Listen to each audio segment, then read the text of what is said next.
கர்த்தர் தாமே உங்களை ஆசீர்வதிப்பாராக. இயேசுவின் நாமத்தில் என்னுடைய அன்பை தெரிவித்துக் கொள்கிறேன். இன்று நாம் உபவாச கூட்டத்தின் மத்தியிலே நீதிமொழிகள் 3ஆம் அதிகாரம் 16ஆம் வசனத்தை நாம் வாசிக்கிறோம். அதன் வலது கையில் தீர்க்காயுசும், அதன் இடது கையில் செல்வமும் கனமும் இருக்கிறது. அதன் வழிகள் இனிதான வழிகள், அதன் பாதைகள் எல்லாம் சமாதானம். ஆண்டவருடைய வலது கையில் தீர்க்காயுசு இருக்கிறது. இடது கையிலே உன்னுடைய செல்வமும் உன்னுடைய கனமும் இருக்கிறது. அந்த வழிகள் எப்பொழுதும் இனிதாய் இருக்கும். பாதையெல்லாம் சமாதானமாய் இருக்கும். 5 ஆசீர்வாதங்களை குறித்து இங்கு எழுதப்பட்டிருக்கிறது. 3, 16, 17. அது நமக்கு இது ஏதோ ஒரு ப்ராமிஸ், இது ஏதோ வாக்குத்தத்தத்தை போல நமக்கு தெரிகிறது. ஆனால் இது வாக்குத்தத்தம் அல்ல. இது ஒரு கவனன்ட், ஒரு உடன்படிக்கை அல்லது ஒரு வார்த்தை, ஒபீடியன்ஸ்க்காக கொடுக்கப்படுகிறது. ஏனென்றால் 13ஆம் வசனத்திலே நீங்கள் நீதிமொழிகள் 3:13 வாசித்தீர்களானால் உங்களுக்கு தெரியும்.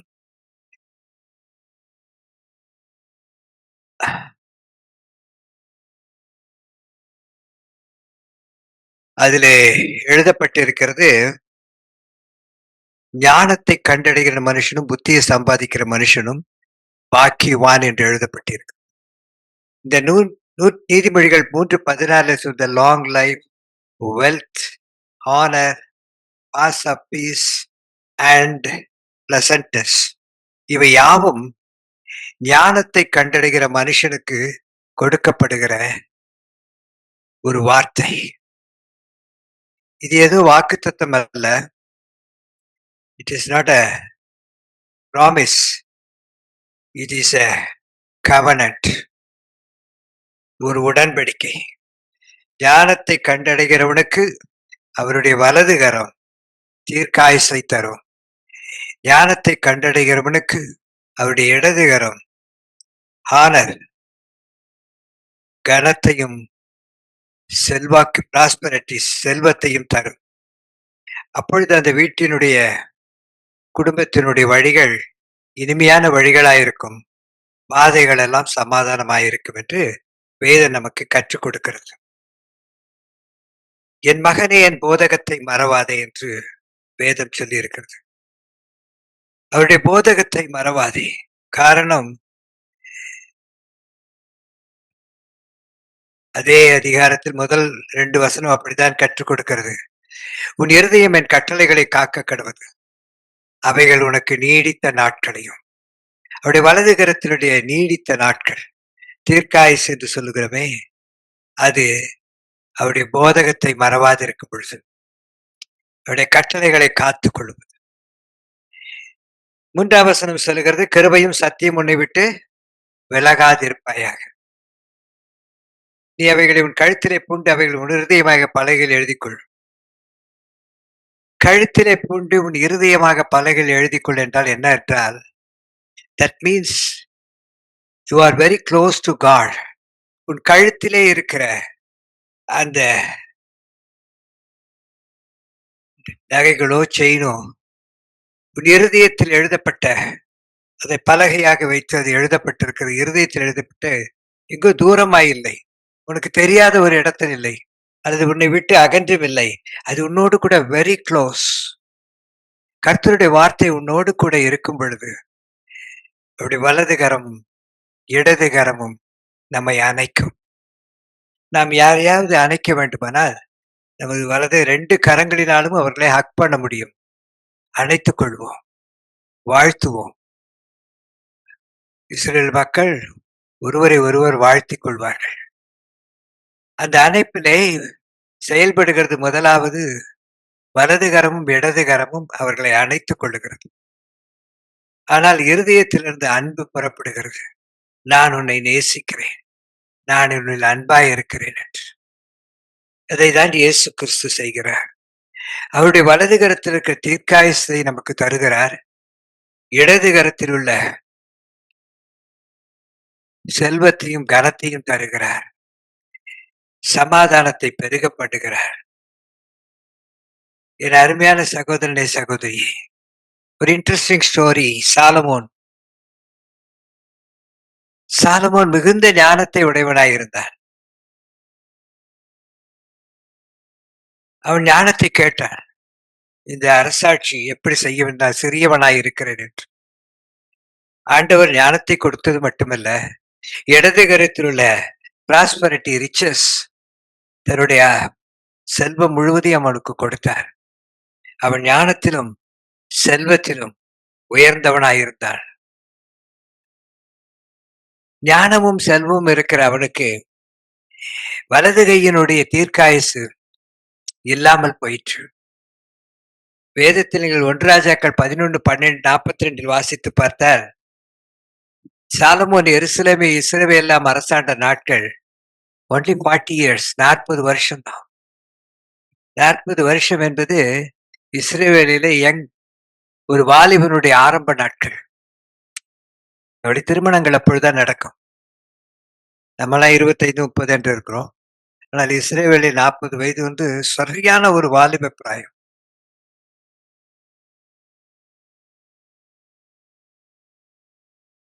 இயேசு கிறிஸ்து உங்களுக்காக அந்த வாலிப பிராயத்தை கூட பார்க்கவில்லை. 1 ராஜாக்கள் 3:14 பார்க்கிறோம். ஒரு கட்டளை அவர்களுக்கு கொடுக்கப்பட்டது. இப்பொழுது நாம் பார்த்த அதே கட்டளை தான். உன் தகப்பனாகிய தாவீது நடந்தது போல நீயும் என் கட்டளைகளையும் என் நியமங்களையும் கைக்கொண்டு என் வழிகளில் நடப்பாயாகில் உன் நாட்களை நீடித்திருக்க பண்ணுவேன் என்று சாலமோனுக்கு சொல்லப்பட்டது. ஆனால் அவன் கட்டளைகள் கீழ்ப்படியவில்லை.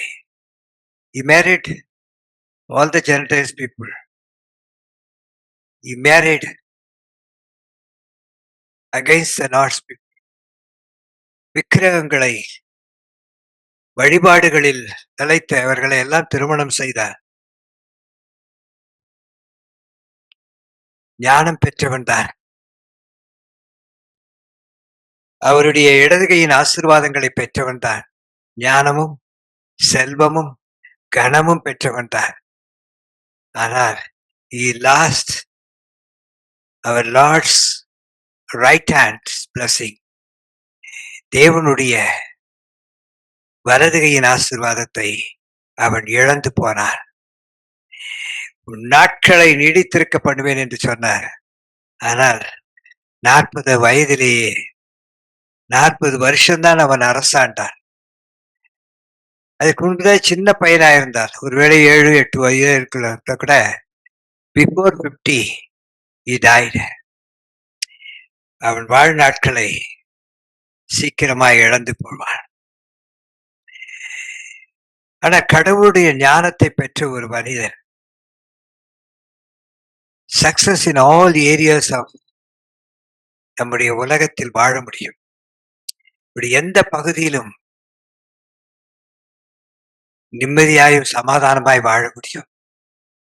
ஏன் நாம் நிறைய உறவுகளுக்கு மத்தியிலும், பெற்றோர்களுக்கு மத்தியிலும், பிள்ளைகளுக்கு மத்தியிலும் அழுது கொண்டிருக்க காரணம் அவரவர்களுக்கு ஏற்ற ஞானம் நமக்கு இல்லாததினால்தான். இந்த தெய்வீக ஞானம் இருக்குமானால் உன் வாழ்க்கை சமாதானமாயிருக்கும், தீர்க்காயுசாயிருக்கும். Success in all areas of whether it is our relationship or parenting or careers or children, whatever it is, or your office. Solomon நீங்கள் வேதத்தில் வாசித்து பார்த்தால்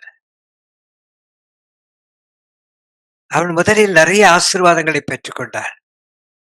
வலதுபுறத்தின் ஆசீர்வாதத்தை இழந்தாலும் இடதுபுறத்தின் ஆசீர்வாதங்களை பெற்றுக்கொண்டான். அதனுடைய காரணம் என்ன?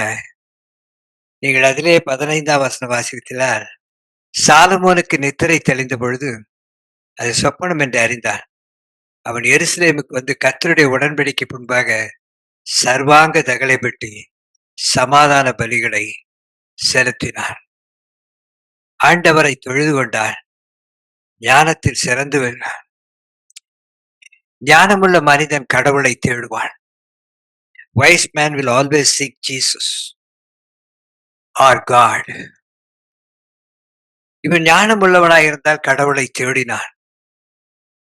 ஞானமும் அறிவும் புத்தியும் செல்வமும் பதவியும் கனமும் அவனுக்கு கிடைத்தது. இடதுபுறத்தின் ஆசீர்வாதங்கள், இடது கையின் ஆசீர்வாதங்கள். நீங்கள் புதிய ஏற்பாட்டில் பார்க்கலாம். All three wise men followed a star from the east. கிழக்கிலிருந்து சாஸ்திரிகள் தேடி வந்தது யாரை? இயேசுவை. ஞானமுள்ளவர்கள் பெத்லகேமுக்கு வருவார்கள். ஞானமுள்ளவர்கள் இயேசுவை தேடுவார்கள். இந்த ஜூமில் வந்திருக்கிற அநேகருக்கு கற்றுக் கொடுக்கிற ஒரு பாடம். அந்த ஞானம் இயேசு கிறிஸ்துதான். ஞானமுள்ளவன் அனந்த ஞானமுள்ள இயேசுவை தேடி வந்தார்கள். பெத்லகேமிலே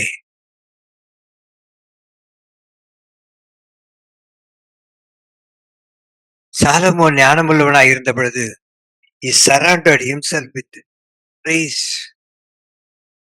ஆசாரியர்களும் வேதபாரர்களும்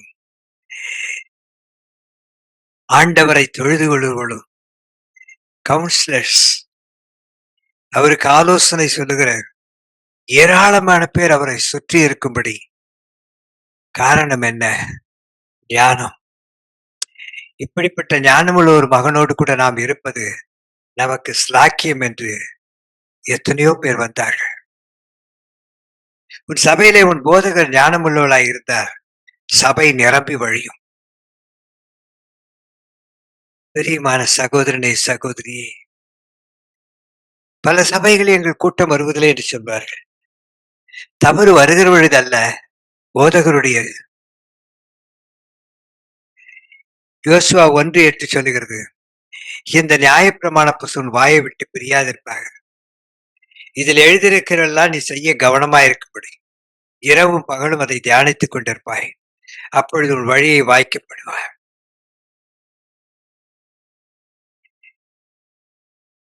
To embrace wisdom is to embrace the person of Jesus. நீ இயேசுவால் அரவணைக்கப்படுவாயானால் இந்த உலகம் உன்னை அரவணைத்துக் கொள்ளும்.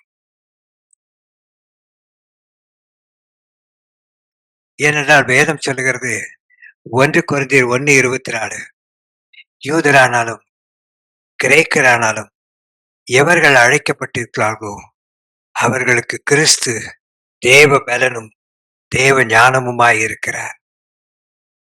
another man, ஜோசப், அவரிடத்தில் நாம் கற்றுக்கொள்ள வேண்டிய பாடங்கள் உண்டு. யோசேப்பு ஒரு தெய்வீக ஞானம் உடையவனாய் இருந்தான் என்று நாம் பார்த்திருக்கிறோம். ராஜாவின் சொப்பனத்தை அவன் விவரித்து சொல்லுகிறான்.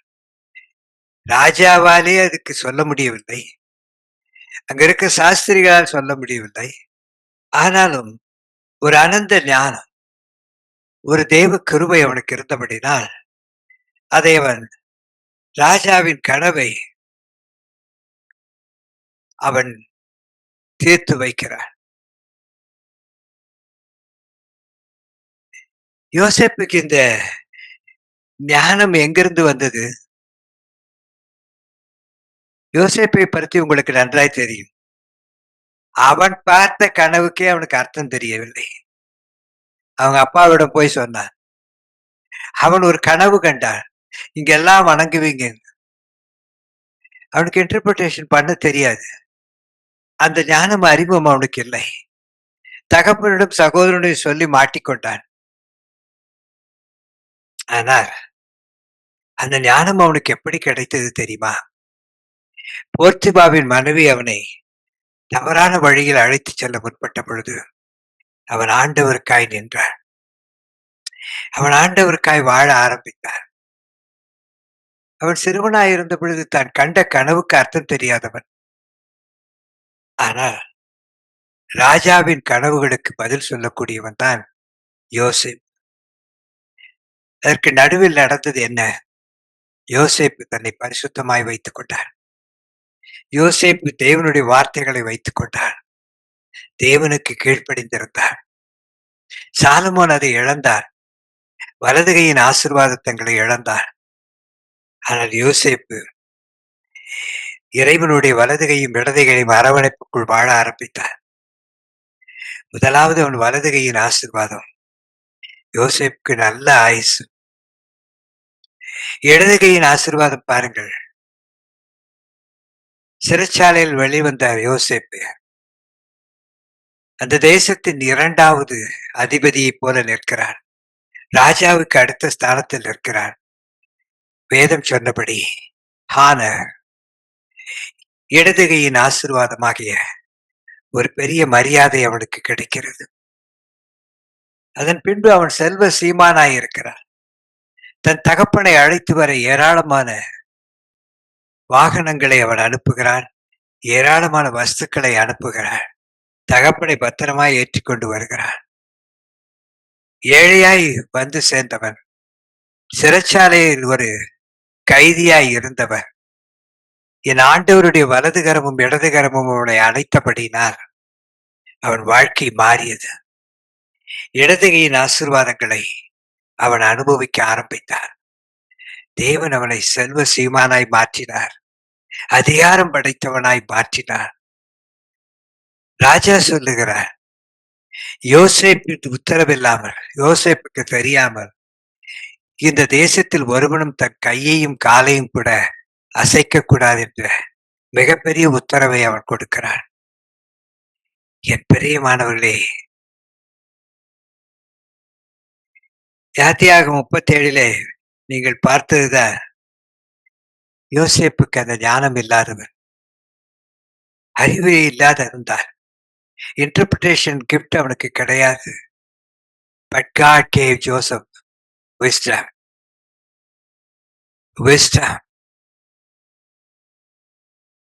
ஒரே ராத்திரி ராஜாவின் கனவை அவன் வெளிப்படுத்துகிறான். 2 பானபாத்திரங்களின் கனவை அவன் வெளிப்படுத்துகிறான். இங்கு ஒரு ஞான திருஷ்டிக்காரன் இருக்கிறான் என்று சொல்லுகிற அளவுக்கு சிறைச்சாலையில் தேவன் அவனை ஞானமுள்ளவனாய் நடத்தினார். He's a powerful man in Egypt after Pharaoh. பார்வோனின் அடுத்தபடியாய் அவன் இருக்கிறான். அவன் அந்த கனவுகளை இன்டர்பிரட் பண்ணின பிறகு அவன் சொல்லுகிறார், இப்படிப்பட்ட ஒரு மனிதனை உங்களால் பார்க்க முடியுமா? இப்படிப்பட்ட ஆவியை உடைய ஒருவனை, such a great man, there is no one has discerning. ஒரு ஞானமுள்ள மனிதனை பார்க்க முடியாது. நீங்கள் ஆதியாகமம் 41:38 அவன் சொல்லுகிறார், பார்வோன் தன் ஊழியக்காரை நோக்கி, தேவ ஆவியை பெற்ற இந்த மனுஷனைப் போல வேறொருவன் உண்டோ என்றான். பின்பு பார்வோன் யாக்கோபை, தேவன் இவை எல்லாவற்றையும் உனக்கு வெளிப்படுத்தி இருக்கிறபடினால் உன்னை போல விவேகமும் ஞானமும் உள்ளவன் வேறு ஒருவனும் இல்லை. நீ என் அரண்மனைக்கு அதிகாரியுமாயிருப்பாய். என் ஜனங்கள் எல்லாரும் உனக்கு அடங்கி நடக்கிறவர்கள். சிங்காசனத்தில் மாற்றம்தான் நான் பெரியவனாயிருப்பேன். என் அன்பு சகோதரனே, சகோதரி, தேவ ஞானத்தை பெற்றிருப்பாயானால் ராஜா உன்னை புகழ்வார். உன்னை இகழ்ந்தவர்கள் எல்லாரும் உன்னை உயர்த்தி வைப்பார்கள். சாலமோன் பெற்றதை விட யோசேப்பு பெற்றதின் அனுபவம் வித்தியாசம். சாலமோன் வலது கையின் ஆசீர்வாதத்தை இழந்தார். ஆனால் யோசேப்பு எல்லா ஆசீர்வாதங்களையும் சுமந்தார். தன் பெற்றோர்களுக்கும் அவன் ஆசீர்வாதமாயிருந்தார். தன் சகோதரர்களுக்கு ஆசீர்வாதமாயிருந்தார். தன் ஜனத்திற்கு ஆசீர்வாதமாயிருந்தார். அதனால்தான் நீதிமொழிகள் என்ற ஒரு புத்தகத்தை சாலமோன் எழுதி வைத்திருக்கிறார். ஞானமுள்ள ஒரு, இது ஆண்டவரையும் இயேசு கிறிஸ்துவையும் நமக்கு தெளிவாய் விளக்குற ஒரு புத்தகம். இது நீதிமொழிகள் 31 அதிகாரம் உண்டு. என் தாய் எப்பொழுதும் மதிமொழிகள் தினமும் ஒரு அதிகாரம் வாசிக்க வைப்பார்கள். காரணம் 31 நாட்கள் அது இருக்கும். சப்போஸ் ஒரு 30 நாட்கள் வருகிற மாதம் என்றால், இந்த கடைசி நாள் 2 அதிகாரம் அதை ஒரு 20, 30 வருடங்கள் என்னை வாசிக்க வைத்துக் கொண்டே இருந்தார்கள். நீதிமொழிகளில் தான் நம்முடைய அன்றாட வாழ்க்கையை நாம் சந்திக்கிற பிரச்சனைகளும், அன்றாட வாழ்க்கையிலே நாம் மேற்கொள்ள வேண்டியவைகளையும் தெளிவாய் ஞானத்தை குறித்து அங்கு எழுதப்பட்டிருக்கும். ஞானத்திற்கென்று ஏன்னா ஞானவானாயிருந்த சாலமோன் எழுதின ஒரு புத்தகம். அதில் மிக அழகா இருக்கும். அந்த 31 அதிகாரங்களை நீங்கள் வீட்டிலே ஒவ்வொரு நாளும் மாதத்தில் டெய்லி வாசித்து பாருங்கள் ஒரு அதிகாரம். எப்படி வாழ வேண்டும் என்று அழகாய் அங்கு எழுதப்பட்டிருக்கும். 31 சாப்டர்ஸ். அங்கு தேவனுடைய வார்த்தை உயிருள்ளதாய் இருக்கும் என்று எபிரேயர் 4:12 சொல்லப்பட்டிருக்கு. Even if we read the same chapter, same chapter, ஒவ்வொரு நாளும் அந்த அதிகாரத்தை நீங்கள் வாசித்து பாருங்கள். நீங்கள் வலது கையின் இடது கையின் ஆசீர்வாதங்களை சுமப்பீர்கள்.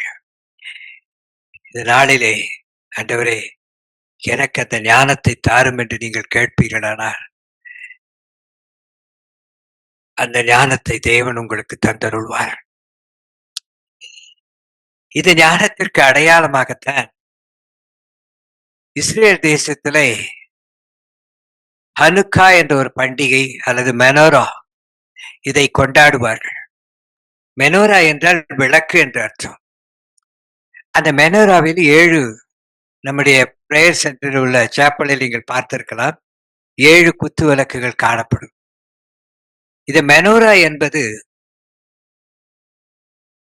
கடவுளால் கட்டளையாய் கொடுக்கப்பட்ட ஒன்று. கடந்த வாரம் ஒரு சகோதரன் தன்னுடைய நண்பனுடைய திருமணத்திற்கு என்ன வாங்கி கொடுக்க வேண்டும், கிறிஸ்துவ குடும்பம் என்று சொன்னார்கள். நாங்கள் சொன்னோம், அவர் ஒரு பிரேயர் ரூம் அவருடைய வீட்டில் கட்டி கொண்டிருக்கிறார். Why not you purchase menorah என்று சொன்னோம்.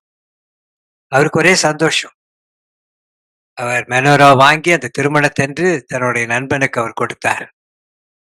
ஆனால் இந்த மெனோராவை பற்றி பலருக்கு தெரிவதில்லை. ஏதோ அதை கொண்டு வந்து நம் வீட்டிலோ அறையிலோ வைத்துக் கொள்கிறோம். ஏசாயா 11ஆம் அதிகாரம் 2ஆம் வசனத்திலே அங்கு நாம் பார்க்கிறதை பார்த்தால் மெனோராவை குறித்து ஒரு சந்தேகம் வரும். அங்கு எழுதியிருக்கிற ஞானத்தையும் உணர்வையும் அருளும் ஆவி, ஆலோசனையும் பலனையும் அருளும் ஆவி, அறிவை கர்த்தருக்கு பயப்படுகிற பயத்தை அருளும் ஆவியுமாகிய கர்த்தருடைய ஆவியானவர் அவர் மீது தங்கியிருப்பார். நிறைய பேர் மெனோராவை பிரசங்கிப்பதில்லை. நிறைய பேர் மெனோராவை குறித்து சபைகளிலும் சொல்வதில்லை. காரணம், அது இஸ்ரவேலுடைய பண்டிகை. இயேசு கிறிஸ்துக்கும் அதற்கும் சம்பந்தமில்லை என்பதை போல அதை விட்டு விடுவார்கள். மெனோராவினுடைய ஒரு ஆழ்ந்த சத்தியத்தை கற்றுக்கொள்வர்கள் தங்கள் வீட்டில் ஒரு மெனோராவை வைத்திருப்பார்கள். இங்கு நாம் வாசித்தோம், கர்த்தருடைய ஆவியானவர் பற்றி சொல்லும் பொழுது ஞானத்தையும் உணர்வையும் அருளும் ஆவி என்று 6 இடத்தில் 6 ஆவிகளை சொல்வது போல இருக்கும். இது ஒரு வித்தியாசமானது. மனிதனால் இது கொஞ்சம் புரிந்து கொள்ள முடியாத ஒரு சத்தியம். பெரியமானவர்களே,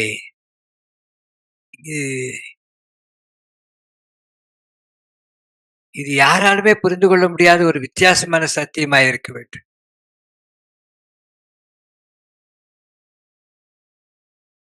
இதை குறித்து வேதத்திலே நாம் வாசித்துக் கொண்டே பார்த்தோமானால் அதை புரிந்து கொள்வோம். மெனோராவை குறித்து அது இஸ்ரேல் தேசத்தில் நடத்தப்படுகிற ஒரு பண்டிகை. அவர்கள் அதுக்கு அனுக்கா என்று கொண்டாடுவார்கள். அனுக்கா என்றால் அது 9 விளக்குகளை உடையது. காரணம் அவர்கள் இயேசு கிறிஸ்துவை ஏற்றுக்கொள்ளாதனாலே, அது 9 விதமாய் அதை 8 நாட்கள் கொண்டாடி 9வது நாட்களிலும் அதை முடித்து வைப்பார்கள். ஆனால் மெனோரா என்பது இது ஏதோ 7 ஆவிகளை உடையதைப் போல நாம் நினைக்கிறோம். ஆனால் அப்படி அல்ல. யூ நோ தட் ரெயின்போ என்று சொல்லுகிறோம்.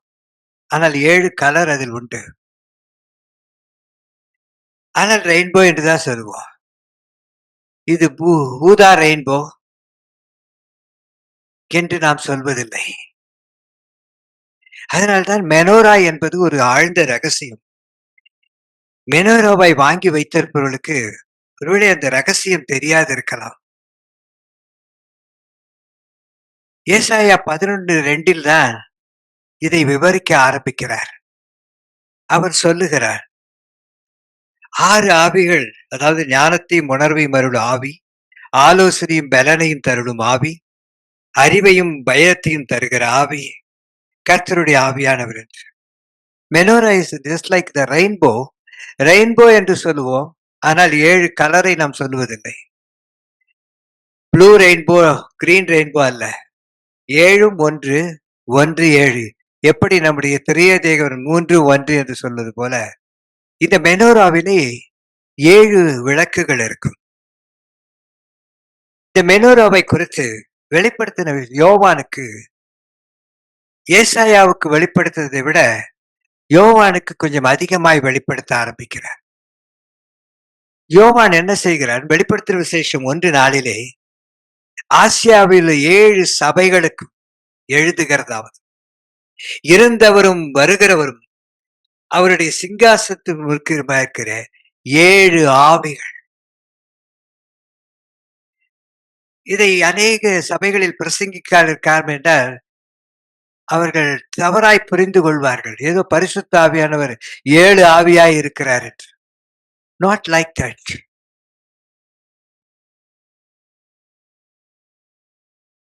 இந்த மெனோராவிலே ஒரு ஆச்சரியங்கள் என்ன தெரியுங்களா? ஏன் 7 குத்து விளக்குகள் இருக்கிறது? இடது பக்கம் 3, வலது பக்கம் 3, நடுவிலே 1 இருக்கும். மெனோரா என்றால் விளக்கு என்று தமிழிலே அர்த்தம். எபிரேய பாஷையிலே அது விளக்கு. விளக்கு என்பதோட வெளிச்சம். வெளிச்சம் உண்டாக கடவுள் என்று சொல்லி வேதம் நமக்கு ஆதியாகமத்தில் எழுதப்பட்டிருக்கிறது. இந்த மெனோராவிலே நாம் கற்றுக்கொள்ள வேண்டிய பாடங்கள் ஏராளமாய் இருக்கிறது. இது ஏதோ நம்ம வீட்டில் இருக்கிற ஒரு சிறிய ஒரு பொருள் என்று நாம் நினைக்கிறோம். ஆனால் மெனோரா தேவனால் கொடுக்கப்பட்ட ஒரு கட்டளை. 7 சபைகளுக்கு அவன் எழுதுகிறதாவது, தேவனுடைய சிங்காசனத்திற்கு முன்பதாக இருக்கிற 7 ஆவிகள். அதே வெளிப்படுத்தின 4:5 வாசிச்சு பாருங்கள். அந்த சிங்காசனத்தில் மின்னல்களும் இடிமுழக்கங்களும் சத்தங்களும் புறப்பட்டன. தேவனுடைய 7 ஆவிகளாகிய 7 அக்கினி. இவருடைய மெனோராவில் காணப்படுகிற 7 ஆவிகளில் 7 அக்கினி தீபங்கள் சிங்காசனத்துக்கு முன்பாக எரிந்து கொண்டிருக்கின்றன. பரலோகத்தில் என்ன இருக்கிறதோ அதுதான் உன் வீட்டின் ஜெப அறையில் நீ வைத்திருக்கிறாய். அந்த வெளிச்சம் பிரகாசிக்க வேண்டும் உன் வீட்டிலே. பரலோகத்திலே வெளிச்சமாய் இருப்பது எப்பொழுதும் அது எரிந்து கொண்டு இருக்கும். அது என் ஆண்டவராக இயேசு கிறிஸ்து வெளிச்சமாய் இருக்கிறார். அவர் உன் வீட்டில் வெளிச்சமாய் இருக்க வேண்டும். வெளிப்படுத்தின 5:5 வாசித்து பாருங்கள். மூப்பரில் ஒருவன் என்னை நோக்கி, நீ அழ வேண்டாம், யூதா கோத்திரத்து சிங்கமும் தாவீதின் வேறுமானவர் புஸ்தகத்தை திறக்கவும் அதன் 7 முத்திரைகளை உடைக்கவும் ஜெயம் கொண்டிருக்கிறார். அப்பொழுது இதோ அடிக்கப்பட்ட வண்ணமாயிருக்கிற ஒரு ஆட்டுக்குட்டி சிங்காசனத்திற்கும் 4 ஜீவன்களுக்கும் மூப்பர்களுக்கு மத்தியில் நிற்க கண்டேன். அது 7 கொம்புகளை 7 கண்களையும் உடையதாயிருக்கிறது. அந்த கண்கள் பூமி எங்கும் அனுப்பப்படுகிற தேவனுடைய 7 ஆவிகளாகும். ஆமென். இதைதான் ஏசாயாவுக்கு வெளிப்படுத்தப்பட்டது. நீங்கள் அதை எண்ணி பார்த்தீர்களானால் ஞானம் அப்படியே எண்ணி அந்த ஏசாயா 11:2 6 ஆவிகளை எழுதப்பட்டிருக்கும். அந்த ஒன்றை தான் இங்கு எழுதப்படுகிறது. நடுவில் இருக்கிறது இயேசு. இயேசுதான் வெளிச்சத்தை கொடுக்கிறவர். இது உன் வீட்டிலே நீ வைக்கும் பொழுது, இது சிலை வணக்கம் அல்ல. அதை நம்ம வணங்குவதற்காக அங்கு வைக்கவில்லை. அதை பார்க்கும் பொழுது இயேசு எனக்கு வெளிச்சத்தை கொடுத்தார், நான் என் குடும்பத்திற்கு வெளிச்சமாயிருப்பேன்.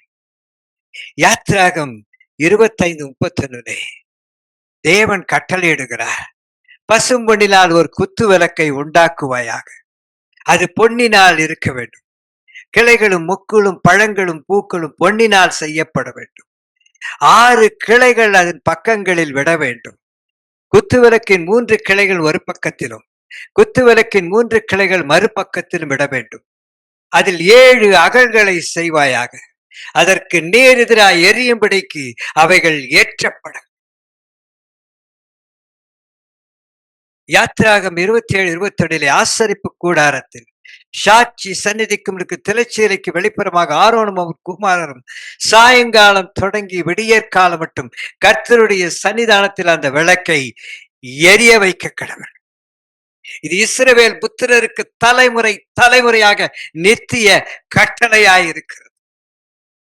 எப்படி அது எரியும்? ஆயில் எண்ணெய் ஊற்ற வேண்டும். அது அணையவே கூடாது. உன் வீட்டில் அணையாமல் இருக்க வேண்டுமானால், உன் வீட்டில் ஆசீர்வாதம் குறையாமல் இருக்க வேண்டுமானால், ஆவியானவர் உன் வீட்டில் அசைவாடுகிறதா இருக்க வேண்டும். இயேசு கிறிஸ்துனுடைய வெளிச்சம் அங்கு இருக்க வேண்டும். நீ வெளிச்சத்தை பெற்று மற்றவர்களுக்கு வெளிச்சமாய் இருக்க வேண்டும். யோவான் 3:34 சொல்லுகிற, தேவனால் அனுப்பப்பட்டவர் தேவனுடைய வார்த்தைகளை பேசுகிறார். தேவன் அவருக்கு தமது ஆவியை அளவில்லாமல் கொடுத்திருக்கிறார். அளவில்லாமல் கொடுத்திருக்கிறார். இதுதான் மெனோரா. மெனோராவின் இன்னும் ஆழ்ந்த சத்தியங்கள் பேசினா வருஷக்கணக்கா பேசலாம். நிறைய பேர் வீட்டில் மெனோரா இல்லை. நான் வாங்க வேண்டும் என்று யாரையும் கட்டாயப்படுத்துவதில்லை. அது வணக்கத்திற்குரியதல்ல. ஆனால் அது உன் வீட்டில் இருக்கும் பொழுது நீ கர்த்தருடைய வார்த்தைகளை நினைவு கூறுவாய். அதை பார்க்கும் பொழுதெல்லாம் நானும் வெளிச்சமாய் இருக்க வேண்டும் என்று, என் வீட்டில் இருள் இருக்கக்கூடாது என்று. அந்த வெளிச்சம் என்ன? கர்த்தருடைய வார்த்தை. ஒரு வீட்டிலே சிலுவையும் மெனோராவும் வேத புத்தகம் இருக்குமானால் அங்கு ஆண்டவர் இருக்கிறார் என்பதற்கு அடையாளம். கேலண்டர் நிறைய மாட்டிருக்கலாம். ஆனால் இது மூன்றும் இருந்து விட்டால் அங்கு யாரோ ஒரு விசுவாசி இருக்கிறார் என்பது திட்டமும் தெளிவுமாயிருக்கும். ஒவ்வொரு விளக்கும் ஒவ்வொரு காரியத்தை குறித்தது. விஸ்டம். இன்னொரு விளக்கு அண்டர்ஸ்டாண்டிங். மூன்றாவது விளக்கு council. 4, 5, 6 power. Fear of the lord. வெளிப்படுத்துது. Revelation. Reveal the God's characters. இந்த ஆறையும் தாங்கி நிற்கிற விளக்கு தண்டு உன் ஆண்டவராகி இயேசு கிறிஸ்து. அதில் இருக்கிற வெளிச்சம் உன் வீட்டையும் உன் குடும்பத்தையும் சமாதானத்தில் நடக்கும். 7 விளக்கு தண்டுகள் இருக்க காரணம், 7 ஆவிகள் என்று சொல்லப்படுவதன் காரணம் என்ன? Not the 7 spirit, the only one spirit, that is the பரிசுத்த ஆவியானவர். ஆனால் 7 விதமாய் மேனிஃபெஸ்ட், 7 விதமாய் உன் குடும்பத்தில் அவர் ஆசீர்வாதத்தை கொடுக்கிறார். எப்படி 9 வரங்கள் என்று ஒரு வரம் கிறிஸ்துவுக்குள் இருந்ததோ, 9 கனிகள். நாம் ஒருத்தர் தான், நமக்குள்ளே 9 கனிகள் காணப்பட வேண்டுமானால் தனியாய் அவள் அன்பானவள் அதை மட்டும் சொல்ல முடியாது. The 9 fruits. அதே போலதான் இங்கு ஏசாயாவுக்கு சொன்னது போலவும் யோவானுக்கு அதை வெளிப்படுத்தும் பொழுது 7 பெர்ஃபெக்ஷன். ஒரு பரிபூரண ஆசீர்வாதம் உன் வீட்டில் இருக்க வேண்டும் என்பதற்காக. எனக்கு வீடு இருக்கிறது, கார் இருக்கிறது, பங்களா இருக்கிறது, ஆனால் எனக்கு திருமணமே ஆகவில்லை, வியாதி சுகமாகவில்லை என்றால் no perfection. The perfection is 7. அதனால்தான் 7 குத்து விளக்கு, மெனோரா. இது எங்கு வைக்கப்பட்டது? பழைய ஏற்பாட்டில் டாபராங்கில் முதலாவது வைக்கப்பட்டது. அங்கு வைக்கப்பட்டதை சொன்னது நம்முடைய தேவனாகிய கர்த்தர். ஆனால் அவர் மகா பரிசுத்த ஸ்தலத்தில் உடன்படிக்கையில் இருக்கிறார். ஆனால் இங்கு இந்த விளக்கு வைக்கப்படுகிறது. தேவன் இந்த மெனோராவை வைக்க சொல்ல காரணம், ஒரு நாள் என் குமாரன் பிறப்பார். இந்த உலகத்திற்கு அவர் வெளிச்சமாய் இருப்பார். அவர் தம்முடைய பிள்ளைகளை வெளிச்சத்தில் நடத்துவார். அவர்களும் வெளிச்சமாய் இருப்பார்கள். அவர் அநேகருக்கு ஆசீர்வாதமாய் இருப்பார்கள். 7 is perfection. 6 நாள் ஓய்ந்திருந்தார். 6 நாள் வேலை செய்தார். 7ஆம் நாள் ஓய்ந்திருந்தார். That is 7. 7th day our blessing. 7ஆவது நாளை அவர் ஆசீர்வதித்தார். 7ஆம் நாளை அவர் பரிசுத்தப்படுத்தினார். 7 is perfection. அதனால்தான் 7 குத்து விளக்கை கொண்ட மெனோரா. அதை பார்க்கும் பொழுதெல்லாம், ஆண்டவரே, ஒரு விளக்கு எரிகிறது என் வீட்டில், ஞானம் இருக்கிறது. இன்னொரு வீட்டிலே எனக்கு செல்வம் இல்லை. அதைதான் நம்ம வாசித்தோம். நாம் முதல் பாதி பிரசங்கத்திலே கற்றுக் கொடுத்ததுபடி நீதிமொழிகள் 3:16, அதன் வலது கையில் தீர்க்காயுசும் இடது கையில் செல்வமும் கனமும் இருக்கிறது. வலது கையில் தீர்க்காயுசு. என் ஆண்டவர் உங்களை அணைக்கும் பொழுது உங்கள் தீர்க்காயுசு, இடது கையில் இருக்கிற செல்வமும் கனமும் கிடைக்கிறது. உன்னுடைய வழி இனிமையாய் இருக்கும். உன் பாதையெல்லாம் சமாதானமாய் இருக்கும். இதைதான் இன்று நாம் தியானித்தோம். இதைதான் மெனோராவில் சொல்லப்படுகிறது. ஞானமும் புத்தியும் அறிவும் தெளிவும். சாலமோனை சொன்னேன். இதற்காக சாலமோன் இடது கையின் ஆசீர்வாதத்தை பெற்றார். செல்வமும் கனமும் கிடைத்தது. ஆனால் அவன் உண்மை இல்லாதிருந்ததினாலே, அவன் கடவுளுக்கு விரோதமாய் செய்ததினாலே வலது கையின் ஆசீர்வாதமான தீர்க்காயுசை இழந்தார். 40 வருஷம்தான் அரசாண்டான். கொஞ்ச நாட்கள், சின்ன வயசில் இந்த வருஷங்களை கூட்டினாலும் கூட 50ஐ அவன் தாண்டவில்லை. தீர்க்காயுசு அற்றவனாய் மரித்து போனார். யாக்கோபு தேவனோடு இருந்தார். நீடித்த நாட்கள் வாழ்ந்தார். பழைய ஏற்பாட்டில் அநேகர் எத்தனையோ ஆண்டுகள் தீர்க்காயுசாய் வாழ்ந்தார்கள். பலர் தீர்க்காயுசாய் வாழ்ந்தாலும் நிம்மதியற்றவர்களாய் வாழ்ந்தார்கள். வலது கையின் ஆசீர்வாதம். இதைதான் மெனோராவில் தன்னுடைய வலது பக்கமும் இடது பக்கமும் 3 விளக்குகள் 6 ஆசீர்வாதங்களை வெளிச்சமாய் உனக்கு கொண்டு வந்து கொடுக்கிறது. அதைதான் ஏசாயா 11:2 வாசித்தோம். ஞானம், அறிவு, புத்தி, விவேகம். ஏசாயா 11:2 ஞானத்தையும் உணர்வையும் அருளும் ஆவி, ஆலோசனையும் பலனையும் அருளும் ஆவி, அறிவையும் கர்த்தருக்கு பயப்படுகிற பயத்தையும் அருள் ஆவி அவர் மேல் தங்கி இருப்பார் என்று.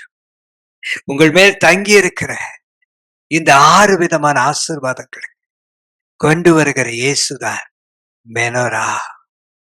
உன் வீட்டில் ஒரு மெனோரா இருக்குமானால் இந்த வசனங்களையும் வார்த்தைகளையும் முன்னால் நினைவு கூற முடியும்.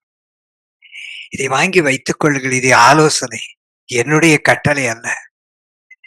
அந்த மெனோராவை இந்த சேப்பலில் வந்து நான் பார்க்கும் பொழுதெல்லாம் நான் நினைப்பேன், ஆண்டவரே, இந்த ஜிஎல்பி ஊழியத்துக்கு இந்த இடத்திற்கு வருகிறவர்கள் உம்முடைய வெளிச்சத்தினால் பிரகாசிக்க வேண்டுமே. ஏதோ இந்த மெனோராவுக்கு எதிராய் நின்று வணங்கிவிட்டு போகலாம். ஆனால் இந்த மெனோராவின் ஆசீர்வாதத்தை அவர்கள் காண வேண்டுமே என்றுதான் ஒவ்வொரு முறையும் நான் கண்ணீரோடு அதை பார்ப்பேன். மெனோராவை பார்க்கும் பொழுது என் உள்ளத்தில் இந்த வசனங்கள் ஞாபகத்திற்கு வரும். இந்த ஆசீர்வாதத்தை கலை பெற்றுக்கொள்ள வேண்டுமே, சங்கீதா பெற்றுக்கொள்ள வேண்டுமே, வருகிற ஒவ்வொருவரும் பெற்றுக்கொள்ள வேண்டுமே, ஜூமில் வருகிற அத்தனை ஃபேமிலியும் பெற்றுக்கொள்ள வேண்டுமே. மெனோராவில் காணப்படுகிற 6 குத்து விளக்கின் ஆசீர்வாதத்தை அவர்கள் காண வேண்டுமே என்று எப்பொழுதும் என் உள்ளம் துடிக்கும். அவர்கள் எங்கு வாழுகிறார்கள், எப்படி வாழுகிறார்கள், அவர்கள் எவ்வளவு செல்வம் இருக்கிறது, எவ்வளவு காணிக்கை கொடுக்கிறார்கள், எவ்வளவு வாழுகிறார்கள், எந்த ஆலயத்திற்கு போகிறார்கள் என்பதெல்லாம் நான் பார்ப்பதில்லை. இந்த மெனோரா அவர்களுக்கு ஆசீர்வாதத்தை கொடுக்க வேண்டும். இந்த மெனோராவை இங்கு வைத்திருக்கிறேன் ஆண்டவரே. இது ஒரு சாதாரண பொருள். ஒரு ரூ. 3000 தான் எனக்கு ஆகியிருக்கும். ஆனால் ஞானம், உணர்வு, பலனும், ஆலோசனையும், அறிவும், கர்த்தருக்கு பயப்படுகிற பயத்தையும் என் பிள்ளைகளுக்கு கொடுக்க வேண்டுமே. அதை பார்க்கும் பொழுதெல்லாம் ஜேல்பி ஊழியத்தில் வருகிற எல்லாருடைய வாழ்க்கையிலும் இது கிடைக்க வேண்டுமே என்று நான் அழுதிருக்கிறேன். ஒவ்வொரு சொட்டு கண்ணீரும் அவர் பார்த்து சொல்வேன், ஆண்டவரே இந்த மெனோராவின் ஆசீர்வாதத்தை எங்கள் பிள்ளைகளுக்கு தாருங்கள். அவர்கள் ஒன்றையும் காணவில்லை. அவள் வீடு இருளாய் இருக்கிறது. அவள் பிள்ளைகளுக்கு ஞானம் இல்லை. உம்மை நம்பின சாலமோனுக்கு கனத்தையும் ஞானத்தையும் கொடுத்தீரே, ஏன் உம்மை நம்பின இந்த பிள்ளைகளுக்கு கொடுக்கவில்லை? ஞாயிற்றுக்கிழமைக்கு சினிமாவுக்கு போகவில்லை, உடைய ஆலயத்திற்கு தானே வந்தார்கள். இந்த வெளிச்சம் அவர்களுக்கு வேண்டுமே. இதற்காகத்தான் நாங்கள் அழுகிறோம், பாடுபடுகிறோம். நான் என் மகனுடைய வீட்டிற்கு அமெரிக்காவில் சென்று நன்றாய் வாழ்ந்து கொண்டிருக்கலாம். ஒரு கஷ்டமும் எனக்கு இருக்காது. டாலர்ஸில் வாழலாம். But I am suffering. எல்லா வழிகளோடும் தான் நான் உங்கள் முன்பதாய் நிற்கிறேன். சரீரத்தில் வேதனை இருக்கும், வலி இருக்கும். அதையெல்லாம் அப்படியே தாங்கிக் கொண்டு அழுவேன். முழங்கால் போட்டால் வலி இருக்கும். என் வலியை விட கலையின் வலி எவ்வளவு பெரிதாண்டவரே. சங்கீதாவின் வலி எவ்வளவு பெரியது, மஞ்சுளாவின் வலி எவ்வளவு பெரியது. ஒரு 5 நிமிஷம் இந்த வலியை என்னால் தாங்க முடியாதா? வலியோடு அழுவேன். அப்பா, அவர்கள் பெரிய வழி ஆண்டவரே. எனக்கு முற்றில மட்டும்தான் வழி. அவள் வாழ்க்கையை வழியோடு வாழ்கிறார்கள். பார்ப்பவர்களை விட அழ வைக்கிறார்கள், அவமானப்படுத்துகிறார். சீதா ஓடும் பொழுதும் வரும் பொழுதும் அழுது கொண்டே ஓடுகிறார்கள், அழுது கொண்டே வருகிறார்கள். எந்த பக்கத்திலிருந்து எந்த அம்பு வரும் என்று தெரியவில்லை. புஷ்பராணி அழுகிறார்கள், புஷ்பலதா அழுகிறார்கள், அழுது கொண்டே இருக்கிறார்கள். ஏன் அவள் வீட்டில் மெனோராவின் ஆசீர்வாதம் இல்லை ஆண்டவரே? மெனோவின் ஆசீர்வாதம் அவர்களுக்கு வேண்டும். அவள் கண்ணீரை துடைக்க வேண்டும் என்று சொல்லி மனம் கசந்து அழுது கொண்டு, இதற்காகத்தான் ஜிஎல்பி ஊழியம் ஏற்படுத்தும். உங்கள் சந்தோஷத்தை காணதான் நான் இங்கு வருகிறேன், உங்கள் கண்ணீரை அல்ல. நீங்கள் அழும் பொழுது வெளிச்சம் அவர்களுக்குள் உதிக்க வேண்டும் என்றுதான். என் அறையில் பல காரியங்களை சொல்வார்கள். வெளியில் சரி சரி என்று கேட்பேன், உள்ளத்தின் ஆழத்தில் அழுவேன். நீர் உயிரோடு இருந்து இஸ்ரவேலுக்கு 3.5 வருடங்கள் ஓடி ஓடி சுகத்தை அளித்தீரே. இன்று எங்கள் அருகில் இருந்தால் இதை அவருக்கு செய்திருப்பீரே. ஆவியாய் இருக்கிறீரே, அவர்களுக்கு செய்யும். எப்படியாவது அவர்கள் இந்த துன்பத்திலிருந்து விடுபட வேண்டும், அவள் அழுகையிலிருந்து மாற வேண்டும் என்று சொல்லி, அதற்காகத்தான் இந்த வசனத்தை இன்று உங்களோடு கூட நான் பகிர்ந்து கொள்கிறேன். அதன் வலது கையில் தீர்க்காயுசும் இடது கையில் செல்வமும் கனமும் இருக்கிறது. உங்களுடைய குடும்பத்தின் வழிகள் இனிதாய் இருக்க வேண்டும். அதன் பாதைகள் சமாதானம். நல்ல சாட்சி சொன்னார்கள். இந்த சகோதரி கண்ணீரோடு போன் செய்தார்கள், குழந்தை பாக்கியம் இல்லை என்று. 15 வருடங்கள் ஆகிவிட்டது. இயேசு சொன்னார், நான் உனக்கு ஒரு குழந்தையை கொடுப்பேன் என்று. நான் உன் கற்பத்தில் தருவேன் என்று சொல்லவில்லை. நான் உனக்கு ஒரு குழந்தை பாக்கியத்தை உண்டாக்குவேன் என்று சொல்லவில்லை. ஏற்ற காலத்தில் ஒரு குழந்தையை தருவேன் என்று சொன்னார். அதனுடைய அர்த்தம் அன்று எனக்கும் புரியவில்லை, அவர்களுக்கும் புரியவில்லை. ஏற்கனவே 15 வருடம் முடிந்து விட்டது. அவருடைய 20வது வருடத்தில் தான் அவர்கள் தங்களுடைய டெஸ்டுக்காக ஹாஸ்பிட்டலில் போய் அல்லது எங்காவது ஒரு குழந்தையை எடுத்துக்கொள்ளலாம் என்றால் அதுவும் முடியவில்லை. 20 வருடம் இல்லாத குழந்தைக்காக சரீரத்தை ஹாஸ்பிட்டல் காண்பிக்கும் பொழுது அந்த ஹாஸ்பிட்டலிலே பெற்றெடுத்த ஒரு குழந்தை பெண் குழந்தை என்றவுடன் பெற்றோரும் வேண்டாம் என்று கொடுத்து விட்டார்கள். இதை பெற்றெடுக்கவா இத்தனை ட்ரீட்மெண்ட் எங்களுக்கு கிடைத்தது என்று. We don't want the child. அந்த பெண் குழந்தை எங்களுக்கு வேண்டாம் என்று சொல்லிவிட்டு புறப்பட்டு போயே விட்டார்கள். மருத்துவர்கள் தடுமாறி நின்றார்கள். அப்பொழுதுதான் இந்த 2 பேரும் போனார்கள். இவருடைய ஜெபம் எங்களுக்கு ஒரு பெண் குழந்தை வேண்டும் என்று. அங்கு ஒரு பெண் குழந்தை இவர்களுக்காய் காத்திருந்தது. 5 வருடங்களுக்கு முன்புதான் இங்கு ஜெபிக்கும் பொழுது சொன்ன அந்த வார்த்தை, ஆண்டவர் உனக்கு ஒரு குழந்தையை ஏற்ற காலத்தில் தருவார். சொன்னது அப்படியே ஒரு பெண் குழந்தை கிடைத்தது. திடுக்கிட்டார்கள். போன் செய்து சொன்னார்கள், கர்த்தர் எவ்வளவு நல்லவர் என்று. என் அன்புக்குரியவர்களே, இந்த ஞானத்தையும் புத்தியும் அருளுகிறது தான் நம்முடைய ஆண்டவர். ஞானத்தை கண்டடைகிற மனுஷனும் புத்தியை சம்பாதிக்கிற மனுஷனும் பாக்கியவான் என்று வேதம் நமக்கு சொல்லியிருக்கிறது. நீ உலகம் முழுவதையும் ஆதாயப்படுத்தினாலும் உன் ஜீவனை நஷ்டப்படுத்தினால் லாபம் என்ன? உன் ஜீவன் கர்த்தருடைய ஞானம். அந்த ஞானம் உனக்குள் இறங்குமானால் நீ ஜீவனோடு இருப்பாய். நீ எல்லாவற்றையும் மேற்கொள்ள முடியும். தீர்க்காயுசோடு வாழ்வாய். வேதம் சொல்லுகிறது, உன் வாழ்நாள் எல்லாம் நீடித்திருக்கும். ஆனால் நீ திருப்தியோடு வாழ்வாய். 120 வயசு வரைக்கும் வாழ்ந்து யாருமே இல்லாம ஒரு வாழற வாழ்க்கை நம்ம வேண்டான்னு தான் சொல்லுவோம். 20 வயசுல இப்ப செத்து போயிட்டா நல்லா இருக்கும்ன்றல. 20 வயசுல அவ்வளவு போராட்டம். நம்மகிட்ட போய் 120 வயசு உனக்கு கொடுக்குறேன்னு சொன்னா, ஏண்டா பெனாயில் விட்டு கழுவிடுவோம் வாயணுவோம் இல்ல. 40 நம்மளால முடியல. இன்னைக்கோ நாளைக்கோ நல்லா இருக்குமே நான் நினைச்சிட்டு இருக்கேன். நீ 120 130 போயிட்டே இருக்கிற இல்ல. கொடூரமான உலகத்தில் வாழ்கிறோம். ஆனால் வேதம் சொல்லுகிறது, உலகத்திற்கு மாறாய் சொல்லுகிறதான் வேத வசனம். உனக்கு தீர்க்க ஆயுசை தருவேன். நீ திருப்தியாய் வாழ்கிற வாழ்க்கையை தருவேன். அதுதான் ஆண்டவர் இயேசு இன்று உங்களுக்கு கொடுக்க விரும்புகிறார். மெனோரா. அது இன்னும் ஆழமாய் போனால் ஏராளமான அதிசயங்கள் உண்டு. நான் மேலோட்டமாக சொல்லியிருக்கிறேன்.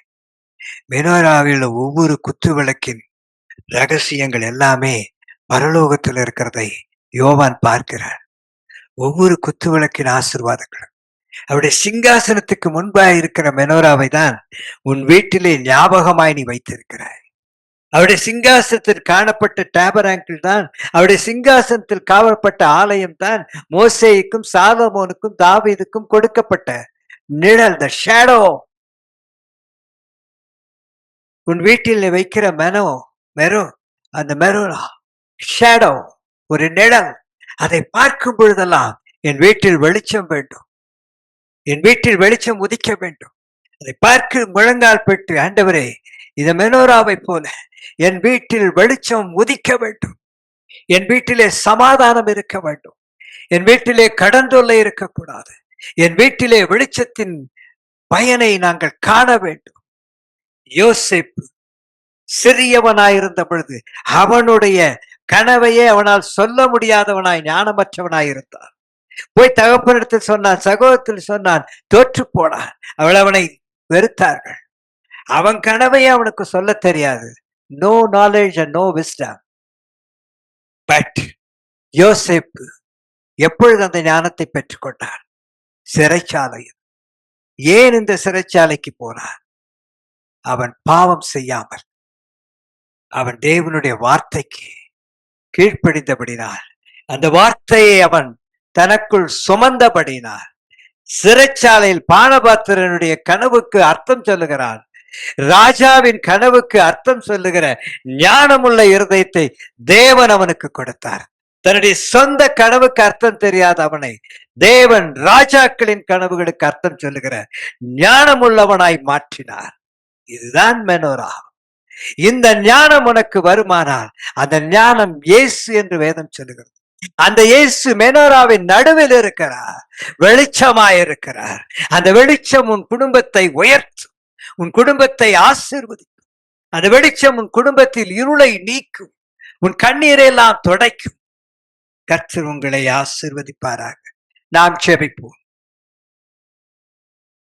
இயேசு வெளிச்சமாயிருக்கிறார். மெனோராவின் நடுவில் இருப்பவரும் இயேசு. பரலோகத்தின் அவருடைய சிங்காசனத்துக்கு முன்பதாய் 7 குத்து விளக்குகள் இருக்கிறது. அது எப்பொழுதும் எரிந்து கொண்டு இருக்கிறது. அது அப்படியே டேபரங்கிள், அது அப்படியே ஆலயத்தில். இன்று பலருடைய வீட்டிலே இந்த மெனோராவின் சத்தத்தின்படியே, இந்த மெனோராவின் ஆசீர்வாதத்தின்படியே இன்றைக்கும் கர்த்தரும் வீட்டில் வெளிச்சமாய் இருப்பாராக. இந்த 6 குத்து விளக்கை போல ஏசாயாக்கு அள்ள சொல்லப்பட்ட 7 ஆவிகள் யோவானுக்கு சொல்லப்பட்டது போல இந்த 7 சபைகள், 7 கொம்புகள், 7 கண்கள், 7 பரிபூரணம். இந்த பரிபூரணம் உங்கள் வீட்டில் உண்டாக கடவுள். உங்கள் ஒவ்வொருவரையும் பரிசுத்த ஆவியானவர் ஆசீர்வதிப்பாராக, ஆசீர்வதிப்பாராக, ஆசீர்வதிப்பாராக. ஒவ்வொருவர் மீதும் பரிபூரணம் இறங்குவதாக, பரிபூரண பரிசுத்த ஆவியானவர் இறங்குவாராக, அபிஷேகம் இறங்குவதாக. ஒவ்வொரு தலையின் மீதும் பரிசுத்த ஆவியினுடைய வல்லமை இறங்குவதாக, பரிசுத்த ஆவியின் அபிஷேகம் இறங்குவதாக, அந்நிய பாஷையில் அடையாளங்களோடு இறங்குவதாக. ஒவ்வொருவர் மீதும், ஒவ்வொருவர் மீதும், ஒவ்வொருவர் மீதும், ஒவ்வொருவர் மீதும் சுகமளிக்கும் வல்லமை இறங்குவதாக. இந்த பரிசுத்த ஆவியினிடத்தில் வரப்படுகிற எல்லா வல்லமைகளும் வரங்களும் இறங்குவதாக. ஈச் அண்ட் எவ்ரி பர்சன், ஒவ்வொருவர் மீதும், ஒவ்வொருவர் மீதும் அந்த குடும்பத்தில் இருள் நீங்குவதாக, வெளிச்சம் பிரகாசிப்பதாக. யாரெல்லாம் இப்பொழுது இந்த மெனோராவை நினைவு கூர்ந்து நிற்கிறார்களோ அவள் எல்லாருடைய வீட்டிலும் இயேசு கிறிஸ்துவின் வெளிச்சம், வெளிச்சம் உண்டாக கடவுள் என்ற சத்தம் கேட்கப்படுவதாக. ஒவ்வொரு குடும்பத்திலும், ஒவ்வொரு ஆத்துமாவிலும், ஒவ்வொரு கணவன் மீதும், ஒவ்வொரு மனைவி மீதும், ஒவ்வொரு பிள்ளைகள் மீதும், பேர பிள்ளைகள் மீதும் வார்த்தை இறங்குவதாக, இறங்குவதாக, இறங்குவதாக, இறங்குவதாக. இனி ஒவ்வொரு குடும்பமும் இந்த மெனோராவை பார்க்கும் பொழுதெல்லாம் அந்த வெளிச்சம் என் வீட்டில் இருக்கட்டும் என்று சொல்லி ஜெபிக்கிறவளாய் மாறும், அதற்காக ஏங்குகிறவளாய் மாறும், அதை விரும்புகிறவளாய் மாற்றும். அந்த வெளிச்சம் தான் ஞானம். அந்த ஞானத்தை பெற்றுக்கொள்ள அவள் எல்லாரும் இறைவனால் அணைக்கப்பட வேண்டும். அவர் வலதுகரமும் இடது சரமும் இவள் ஒவ்வொருவரையும் அணைப்பதாக, தீர்க்காயுசை தருவதாக, செல்வத்தையும் கனத்தையும் தருவதாக, அவருடைய வழிகள் ஆசீர்வதிக்கப்படுவதாக, அவருடைய பாதைகள் சமாதானமாய் இருப்பதாக. அனைத்தருளும் ஆண்டவரே, ஒவ்வொருவரையும் அனைத்தருளும். முது வலதுகரம் இடதுகரம் அவர்களை அனைத்து முத்தமிடட்டும் ஆண்டவரே. முது வலதுகரம் இடதுகரம் அனைத்து முது வலதுகரத்தின் ஆசீர்வாதத்தையும் இடதுகரின் ஆசீர்வாதத்தையும் அவர்கள் மேல் ஊற்றுவீராக. ஒவ்வொருவரையும் ஆசீர்வதியும் இயேசு கிறிஸ்துவின் நாமத்தில் வேண்டிக் கொள்கிறோம் நல்ல பிதாவே, ஆமென்.